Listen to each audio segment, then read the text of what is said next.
Hola, ¿qué tal? ¿Cómo estáis? Bienvenidos a OCB 360, este programa sobre la actualidad de la Primera FEB y el Alimerca Oviedo Baloncesto aquí en Binks Televisión. Y hoy vamos a repasar lo que fue la derrota del equipo ante Estia Menorca la pasada jornada y anticiparemos lo que va a ser la Primera FEB en las próximas jornadas a partir del parón de selecciones este fin de semana. Antes, vamos a echar un vistazo a los resultados de la novena jornada y a la clasificación. Flexicar Fuenlabrada 70-87 Inverred Guipúzcoa, importante victoria para el equipo guipuzcoano. Super Agropal Palencia 83-52 Movistar Estudiantes. Luego charlaremos con Iván Sunara, uno de nuestros contertulios, acerca de esta abultada derrota Movistar Estudiantes y lo que puede suponer en el cuadro estudiantil. Alimerca Oviedo Baloncesto 67-75 Estia Menorca. Como decimos, una derrota quizás no esperada por parte de la afición y parte de toda la gente congregada en el Palacio, pero ante un gran equipo como es Estia Menorca. Caja Rural de Zamora 90-71 Caesa Seguros FC Cartagena, Grupo Retatizona Burgos 77-90 Club Orense Baloncesto, Mombus Obradoiro 99-89 Civic Mallorca Básquet Palma, HLA Alicante 101-90 Grupo Galega Cantabria, próximo rival del Alimerca Oviedo Baloncesto el día 6 y del que nos hablará Javi Sámano, y Melilla Ciudad del Deporte 90-76 Palmer Básquet Mallorca Palma. Con esto la clasificación queda de la siguiente manera. Leima Coruña, líder destacado con esas 8 victorias, por ninguna derrota. Supera Agropal Palencia, Mombus Obradoiro y HLA Alicante con un partido menos que sus predecesores, pues son el grupo que persigue a Leima Coruña. Cierran el playoff, Movistar Estudiantes, Caja Rural de Zamora, Club Orense Baloncesto, Fibu y Mallorca Básquet Palma y Flexicar Fuenlabrada. Justo por debajo, con 3 victorias, el Alimerca Oviedo Baloncesto, empatado con Grupo Ureta Tizona Burgos, Estia Menorca y Grupo Alega Cantabria. Ya por abajo, Melilla, Cartagena, Guipúzcoa y Palmer Básquet Mallorca Palma se destacan hacia abajo en la lucha por eludir el descenso. Y antes de dar paso a la tertulia, hoy no va a haber entrevista, teníamos a 2 protagonistas, yo creo que muy interesantes para el público que sigue a la Alimerca OCB. Uno es un exjugador muy querido por la afición, pero que por motivos de agenda y su trabajo actual no ha podido estar hoy con nosotros. Sí que lo vamos a intentar tener la semana que viene. Y la otra es una persona del cuerpo técnico también muy querida por los jugadores y que creemos que va a ser interesante que en las próximas semanas conozcáis su trabajo dentro del club y cómo se maneja dentro de lo que es el grupo profesional del Alimerca Oviedo Baloncesto. Pero antes decimos el contrato de Juan Carlos Iglesias. Hoy en el contradato vengo a hablaros de una situación que se está repitiendo en todas y cada una de las derrotas del Alimerca Baloncesto Oviedo en lo que va de temporada. En todos estos partidos, el conjunto Carballón está recibiendo 25 puntos o más durante sus primeros cuartos, algo que no sucede en las 3 victorias del equipo de los de Javi Rodríguez, donde no ha permitido al rival ni siquiera alcanzar los 20 puntos. Parece que estos parciales, estos duros parciales recibidos durante los primeros 10 minutos en estas derrotas están suponiendo, están condicionando en exceso el desarrollo de los partidos. Teníamos ahí el dato de estos primeros cuartos que le está costando mucho al equipo sacar. Quizás puede ser buen punto de partida para comenzar con la tertulia. Antonio Lorca, periodista de Nueva España, Javier Sámano, periodista desde Torrelavega, e Iván Sunara con la camiseta de Gales. No sé cómo quedó Gales contra los All Blacks el pasado fin de semana.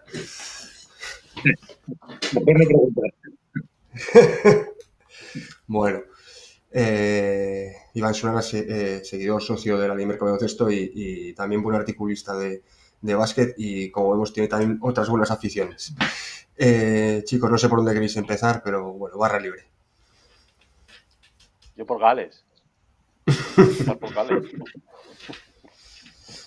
Y por el rugby. Yo creo que Juan Carlos y yo, si hablamos de rugby, vamos a estar más cómodos. Puede ser. No, bueno, pues lo del dato de Juan Carlos además es interesante, pero tampoco le encuentro una explicación, ¿no? a esos puntos iniciales, porque lo típico, lo fácil sería decir que es que salen empanados o que no salen a verla venir, y no, sinceramente no creo que sea el caso. Y por ejemplo en el partido contra Menorca es verdad que se recibieron 25 puntos en el primer cuarto, pero no fueron en los primeros minutos precisamente cuando el equipo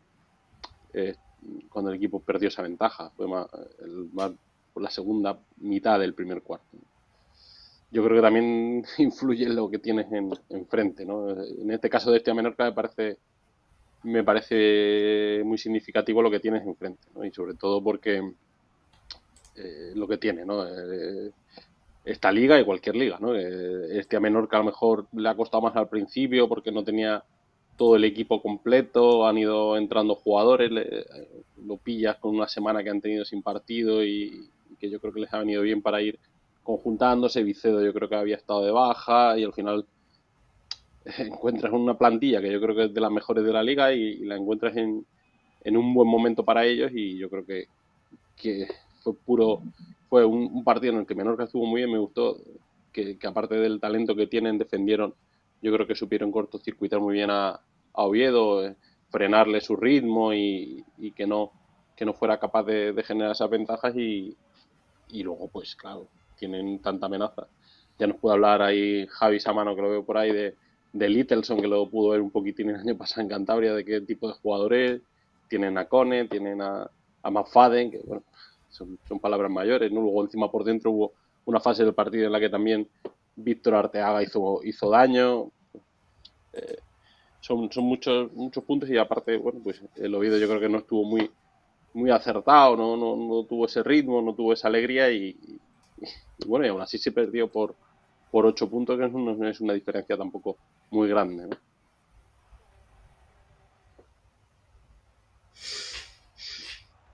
No sé, ¿queréis hablar de o queréis seguir con otras cosas de la liga?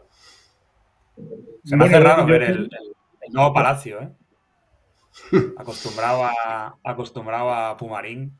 Se hace raro que estoy viendo ahí imágenes del partido contra Menorca. Es un cambio, imagino que tremendo, ¿no? Sí,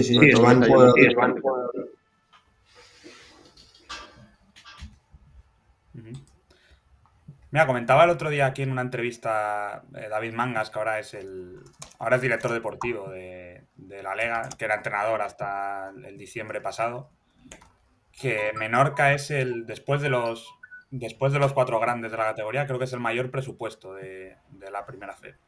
Pues es verdad que tiene un auténtico equipazo y Littleson, bueno, lo estamos echando de menos aquí este año. Han venido jugadores buenos en esos puestos, pero es verdad que Littleson, bueno, estuvo aquí 2 temporadas además y fue un jugador, vamos, que dejó aquí una huella imborrable. De hecho, el partido del año pasado con el que se salva en la Lega en Zamora es una exhibición de él. Creo que son más de 30 puntos y no. Menorca tiene un equipo muy serio, desde luego. A mí desde luego me queda la sensación de que esta es la típica derrota que se entiende mejor a lo largo de cuando pasan unas semanas que ahora, quizás. Me da la sensación de que Menorca ha empezado un poco por debajo del potencial teórico que tenía.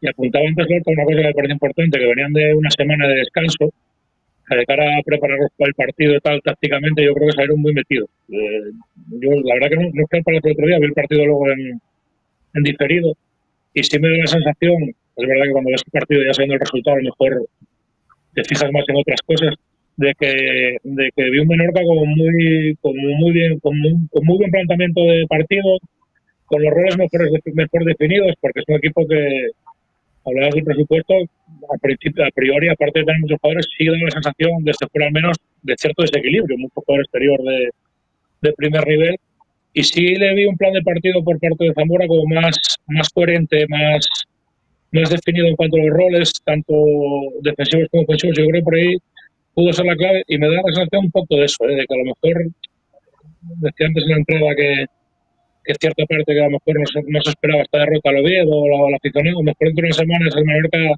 va a su sitio natural y esta derrota se ve como más aceptable, entre comillas. Yo creo que la liga va a ir poniendo ciertas cosas en su sitio, ¿no? Y lo vamos a ver también que a lo mejor me equivoco, pero yo creo que lo vamos a ver, por ejemplo, con Fuenlabrada, ¿no?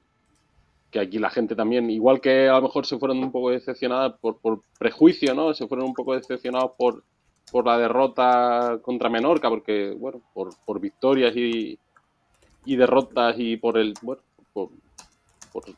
cómo llegaba en la clasificación, puede pensar la gente que Menorca había que ganar en casa, que bueno, hubiera sido interesante, y que el partido contra Fuenlabrada era una derrota segura, ¿no? Porque era en campo de Fuenlabrada. Y yo creo que lo hablé con Juan Carlos, que si había un equipo al que se le podía a lo mejor meter mano de este calendario inicial tan duro que tenía Oviedo, era precisamente Fuenlabrada, no porque no tengan buenos jugadores, que los tienen, ¿no? Evidentemente tienen a Benítez, tienen un equipo con cosas muy interesantes, pero yo creo que es una plantilla más corta, que si le metes el ritmo que fue capaz de meterle Oviedo, yo creo que sufre, ¿no? Y físicamente, con la energía que tuvo ese día Oviedo, sufrieron, ¿no? En cambio, Menorca me parece mucho más completa como plantilla que la de Fuenlabrada. Yo creo que se van a ir poniendo esas cosas en su sitio ahora, precisamente después de esa derrota. Fuenlabrada está encadenando ahí una serie de malos resultados, está sufriendo, y yo creo que tiene una plantilla un poquitín corta para la competición, y es un rival que a lo mejor va a estar más cerca de una zona media de la clasificación que de una zona tan alta como al principio apuntaba, ¿no? Y en cambio yo creo que Menorca, si sigue así, si sigue le respeta las lesiones y mantiene esta plantilla tan competitiva, yo creo que va a ir apuntando hacia arriba. Hablas de los cuatro grandes, pero también hay que meter ahí a Alicante. Yo creo que Alicante, Menorca y los 4 o 5 grandes favoritos van a ser los que estén ahí. Fíjate, Alicante hubo un momento el año pasado que parecía que miraba bastante más hacia abajo que hacia arriba. Empezó fatal la temporada y luego acabó remontando. Y el Menorca se salvó en la última jornada. O sea que son dos equipos que tenían que contar con ellos para pensar en el playoff, desde luego. ¿Cómo estáis viendo estas 9 primeras jornadas? Aparte de lo que habéis comentado ya de la parte alta, que si queréis podemos abundar un poco en el caso de Estudiantes por la última derrota, que fue, la verdad, que muy abultada para ser Estudiantes en casa de Palencia. Y luego yo creo que por abajo va a estar todo mucho más igualado. Están 1, 2, 3 victorias, hay muchos equipos y estamos ahí nosotros también. Bueno, parece que Coruña ha recogido un poco el testigo de lo que fue San Pablo el año pasado, ¿no? Un momento de velocidad de crucero y el Estudiante siendo el Estudiante de los últimos años. Que la derrota el otro día contra Palencia, creo que metieron 52 puntos, ¿no? Si no me falla la memoria. Hombre, ya son 3 derrotas, queda el Leima ya también a 3 partidos porque no ha perdido ninguno. Y bueno, el Estudiantes vuelve a acaparar titulares una vez más por cosas no muy agradables para su afición, ¿no? Estudiantes lleva los 4 años anteriores, perdió los 8 partidos de la fase regular contra los 4 equipos que luego subieron, y lleva el mismo camino. O sea, tiene un problema serio no de regularidad, porque si los partidos contra, digamos, equipos medios bajos los ha ganado sin problemas, pero tiene un problema muy grave contra los equipos de arriba. Y es un problema que yo creo que ya trasciende lo deportivo, porque van varias temporadas, yo creo que han entrado con lo mental. Y yo creo que la derrota de Palencia, que es inadmisible por la diferencia, no se puede analizar sin entender un poco también las derrotas previas con Obradoiro y con Coruña, 2 partidos que Estudiantes domina durante muchos minutos y acaba perdiendo en una gestión de los últimos minutos, sobre todo ansiedad, diría yo. Y claro, a partir de ahí, esas 2 derrotas, otra vez el círculo vicioso de críticas y tal, y yo creo que salen a Palencia, sale un equipo totalmente muerto. Más a nivel mental que a nivel competitivo, diría. Yo el partido de Palencia no lo vi, el de Coruña sí, y fue una derrota sorprendente porque precisamente yo creo que el equipo lo hizo bien casi todo el tiempo. Y bueno, también es verdad que Coruña cuando... Los 30 primeros minutos de ese partido son muy buenos. A nivel defensivo, de transición, espacios. Lo que pasa que lo mismo, cuando en el último cuarto Coruña se acerca, aparecen los fantasmas y Ranger sistema, los jugadores que no responden, atenazados, y hay un tema, yo creo, ahí mental. Yo creo que vuelvo a lo mismo, se retroalimenta esa derrota también de la que habían sufrido ante Obradoiro, que un poco una derrota bastante bizarra, con una pérdida de balón absurda en el último instante. Y entonces yo creo que al final Estudiantes, estamos hablando que es el segundo equipo que más años lleva en la LEF Primera Federación, después de Oviedo precisamente. Y es como un poco exquisito, ¿no? Ya esto de intentar subir y siempre acaba tal y cada vez la piedra que te intenta subir es más grande. Porque todo, al final, 5 años sin subir, 4 años sin subir y cada vez hay una bola más grande a nivel interno, mediático, de todo tipo. Entonces, me parece un problema más casi mental que de equipo. Ese problema mental, o sea, claro, eso también son los jugadores los que lo llevan y yo creo que precisamente por eso, ¿no? Se intentan reforzar con gente con mucha experiencia, que ha jugado, joder, al final tienes a Salin que estuvo jugando un Eurobásquet hacía poco, tienes a Pato Garino que ha jugado también Euroliga, no sé, tienes a jugadores de una experiencia que te sorprende, ¿no? Que les pueda la presión jugando en primera fe. Pero es una experiencia muy diferente. Y estamos hablando que ya no son solo estos, digamos, lo decir, ya 5 años que lleva el equipo desde que descendió a CB y quitando el segundo año que fue una plantilla un poco más modesta, los otros 4 eran equipos a priori con ingredientes para subir. Sí es verdad que además yo este año era ligeramente optimista con ellos, porque me da la sensación de que la configuración era además mejor, ya no solo por jugadores, sino que me parecía más equilibrada, pero es que ni así. Y ahora sí, es verdad, Salim viene de jugar un Eurobásquet a buen nivel además, siendo semifinalista como fue Finlandia, Garino pues ya ves, ha estado en los Juegos Olímpicos con Argentina, pero a la vez es una presión diferente.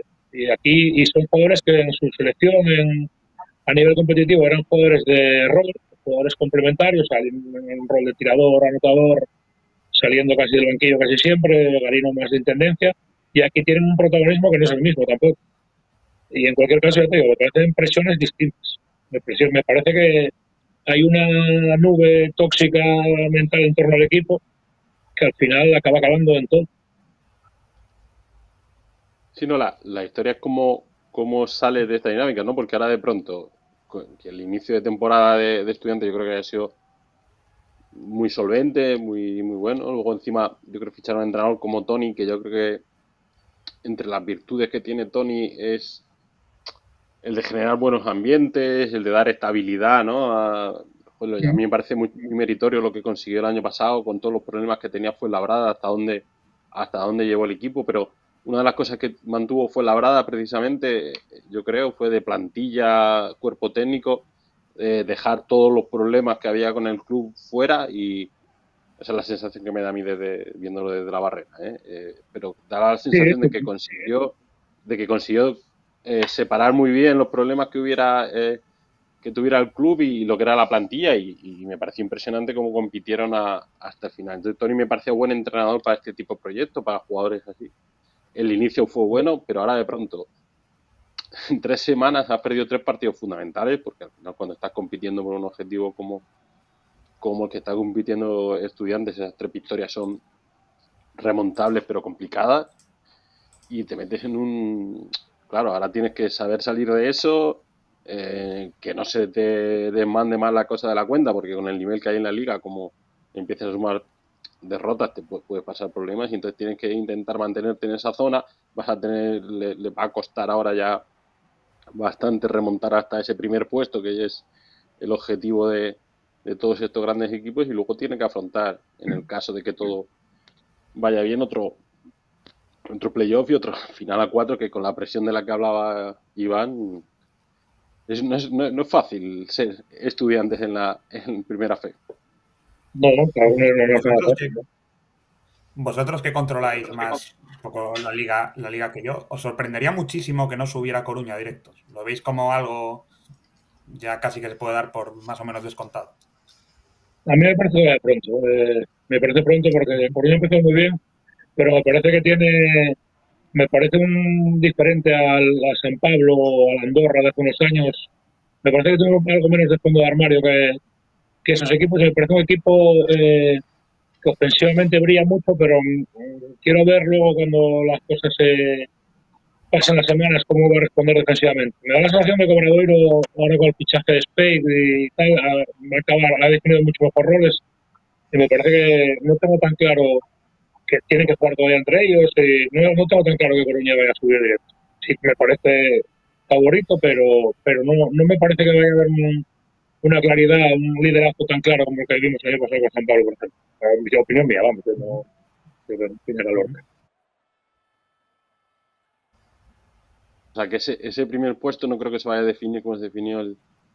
Oye, a lo mejor ahora dentro de un tiempo tenemos que estar Iván y yo diciendo que una vez más nos equivocamos, o por lo menos una vez más me equivoqué yo.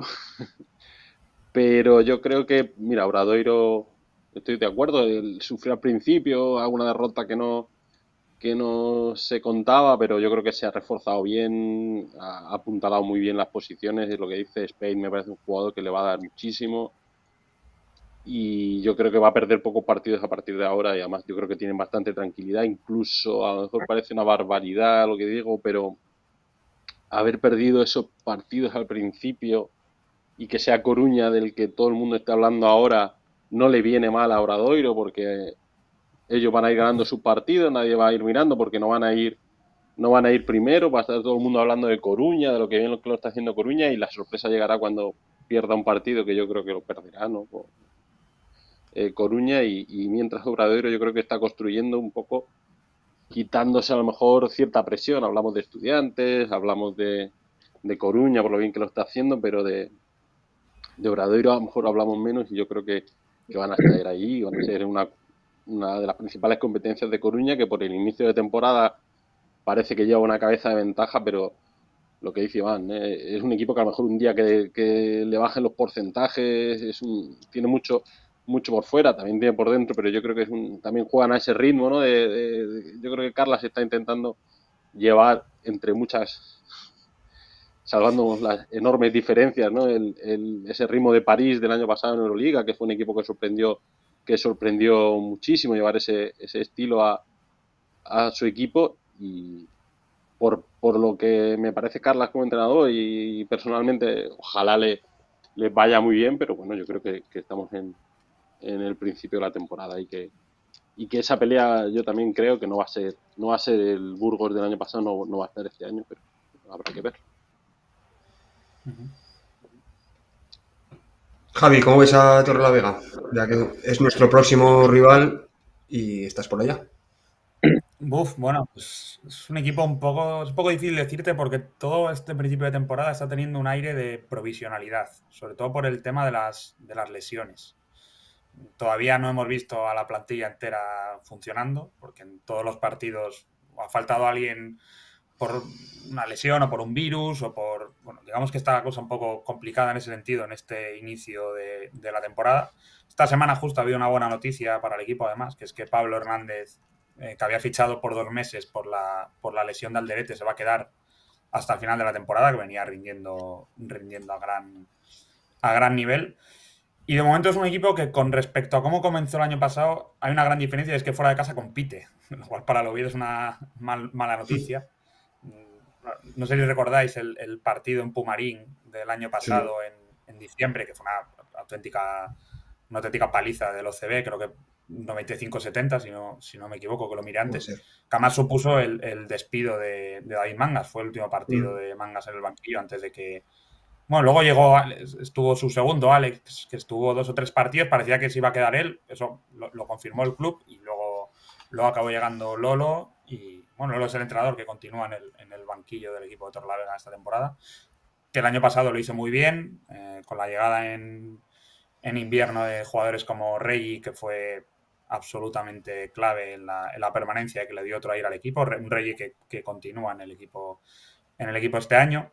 Con respecto al año pasado, la gente que vaya este año al Palacio de los Deportes echará de menos a Bulic y a Littleston, que ya lo visteis la semana pasada con el Menorca, que eran los 2 grandes referentes de Cantabria, sobre todo un Bulic, que ascendió desde la antigua Le Plata a Leporo con el equipo, el gran símbolo de la vuelta del baloncesto del máximo nivel a Torrelavega. Pero bueno, por el contrario, están jugadores como sobre todo Yasel Pérez, que cualquiera que siga la liga habrá escuchado hablar de este chico, que en su primer partido, creo que fue la segunda jornada en pista de Obradoiro, recién llegado de República Dominicana, a los 3 días concretamente de aterrizar, cascó 30 puntazos y ganó el partido para Cantabria, una de las mayores sorpresas a lo que va de temporada. Pero es un equipo irregular. El primer partido de la temporada contra Zamora en casa creo que se perdió por 20 largos puntos, fue un absoluto desastre.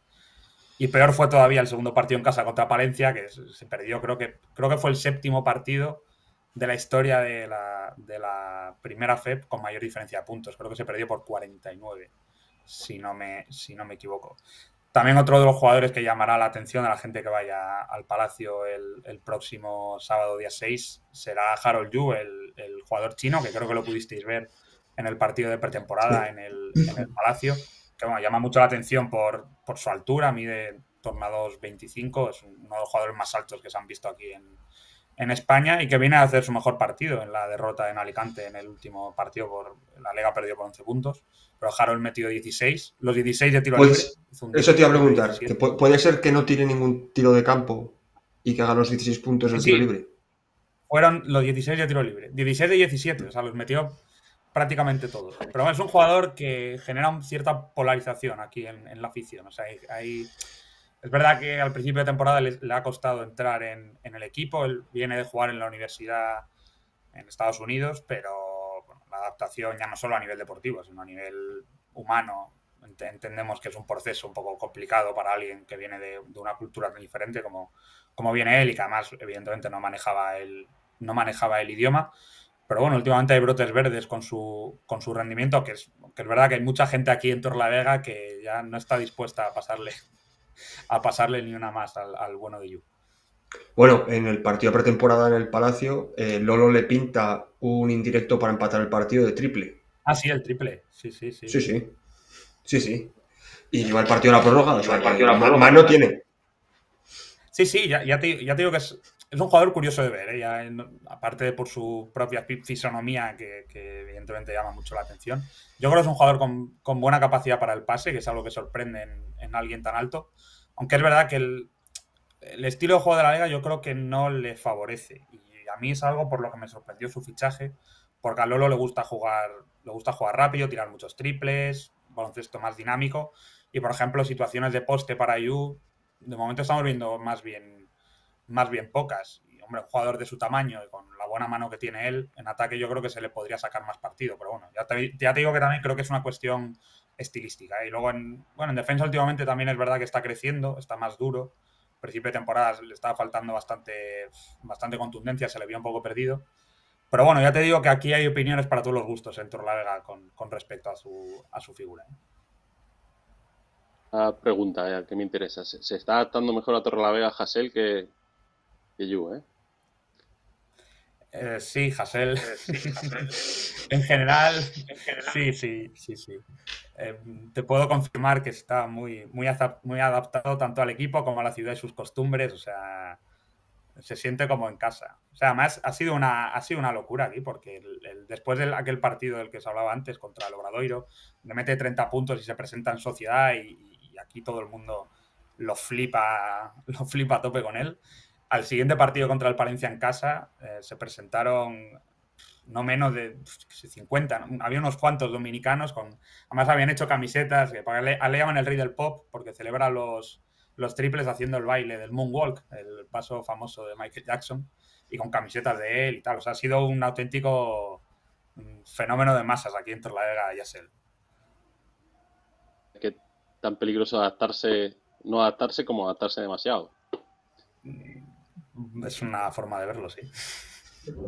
Pero es un jugador espectacular en el sentido literal del término. O sea, en la última victoria contra Almería en casa, que es un partido que a la Liga se le atasca mucho y el que va a remolque desde el principio, que de hecho se gana por 76-72, un marcador muy bajo.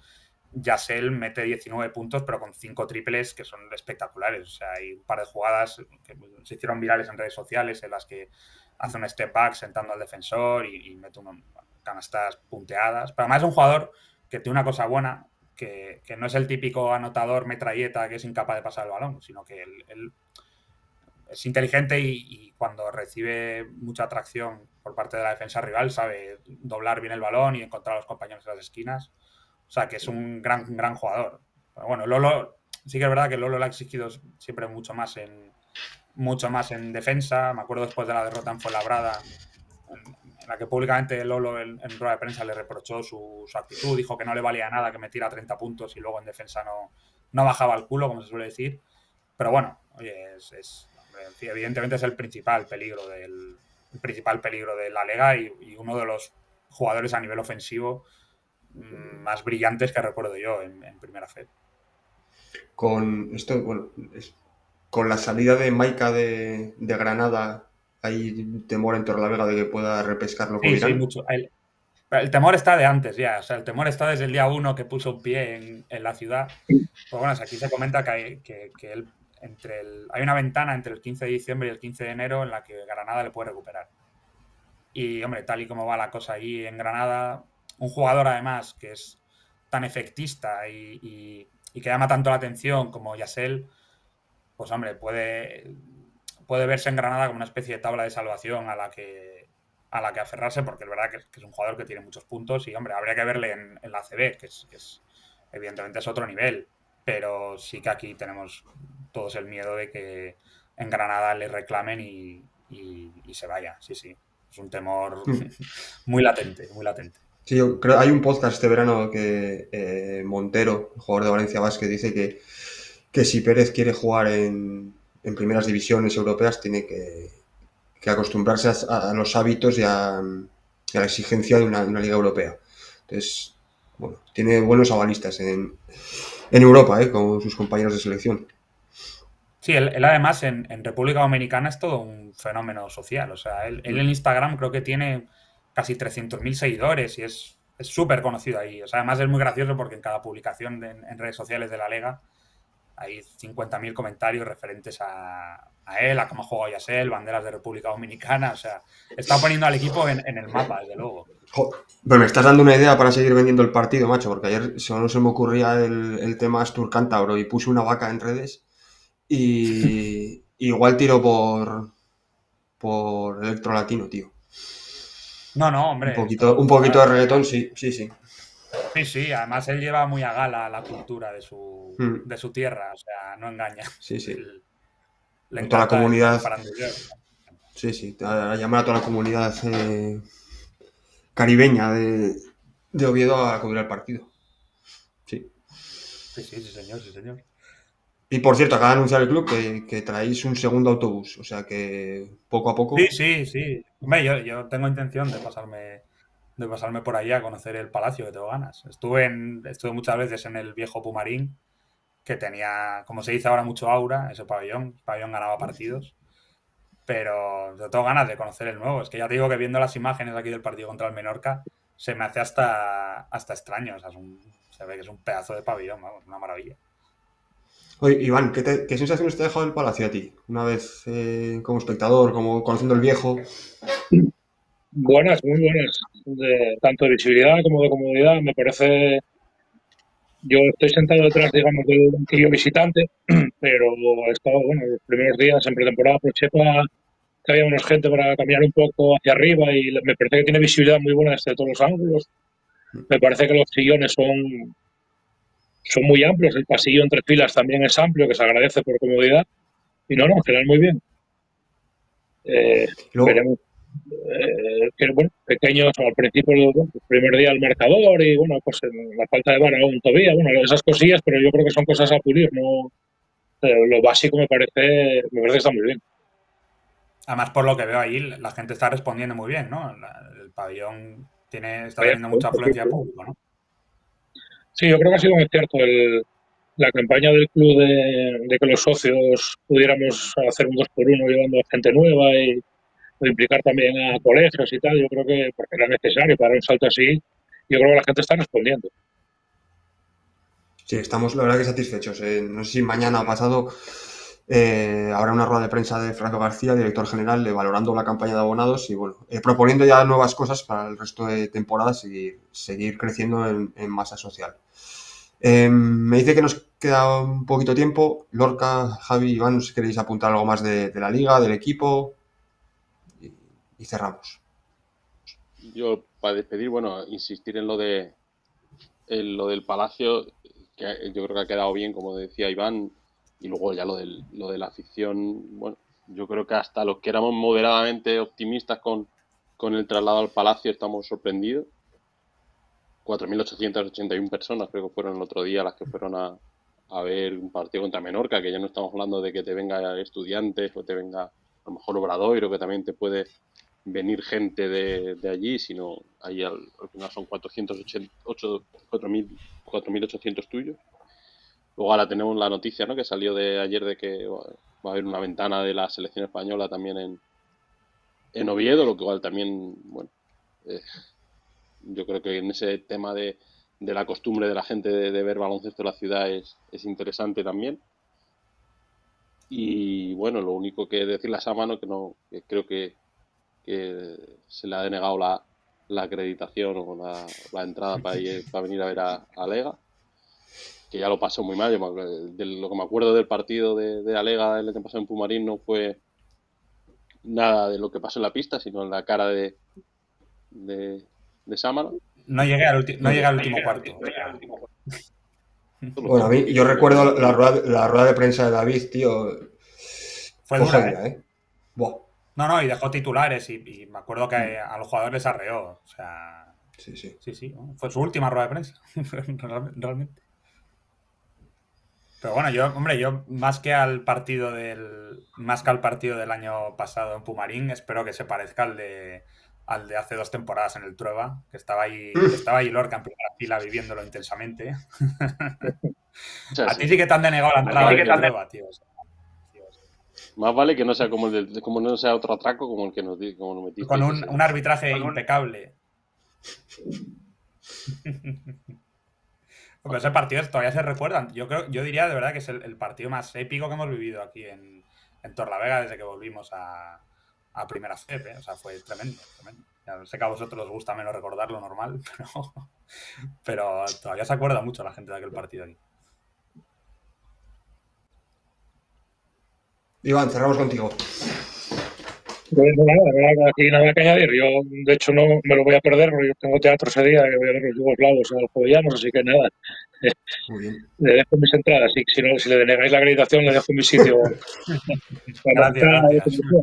Como decía, estoy detrás del banquillo visitante, con lo cual ahí no corres peligro. No. Perfecto.